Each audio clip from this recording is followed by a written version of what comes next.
première hivernale. Alors avec la doudoune là, sur les 400-500 derniers mètres, j'ai mis donc la Bifrost de Valandré parce qu'il y a du vent, il fait froid et ça protège quand même bien. Un petit peu chaud à la montée quand même, mais bon, en ouvrant le zip ça va. Et donc là on fait ce sommet dans la brume qui est un peu escarpé, enfin ça a de la gueule quoi. Petit 3000 mètres, donc, sympathique. Très content d'avoir cette doudoune et en plus ce soir au bivouac ça sera super. Ils viennent trouver la viande des grisons.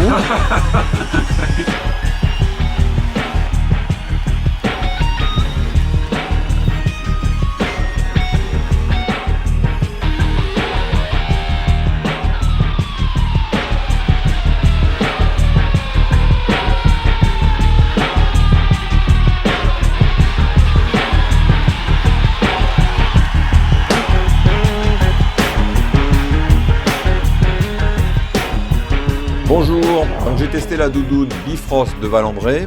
Les tests ont duré presque 2 hivers. Alors c'est une veste avec 252 grammes du Duvédois de Valandré et qui m'a paru très bien comme vêtement de sécurité pour les hivernales, alors dans nos Alpes, ou pour des itinéraires engagés en face nord, à ce moment-là sous une archène. Alors, une petite erreur d'itinéraire, des conditions météo plus dures que prévu, et c'est vite le début de la galère. Et dans ces moments-là, j'étais vraiment content d'avoir une doudoune de la qualité de la Bifrost. Elle est très compressible dans le sac à dos. Elle a un pouvoir thermique qui est suffisant pour vous sauver la mise dans un trou à neige, à l'abri.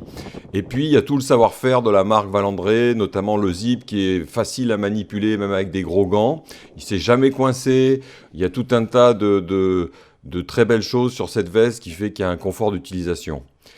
C'est une veste qui est assez solide pour être portée en dernière couche pour des ascensions faciles. Ensuite, je l'ai mise sous une archelle, elle passe facilement.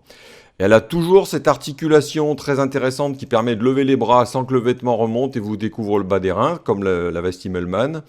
Et je vous invite à voir le test complet sur le site Test Matériel Outdoor. Merci, à bientôt.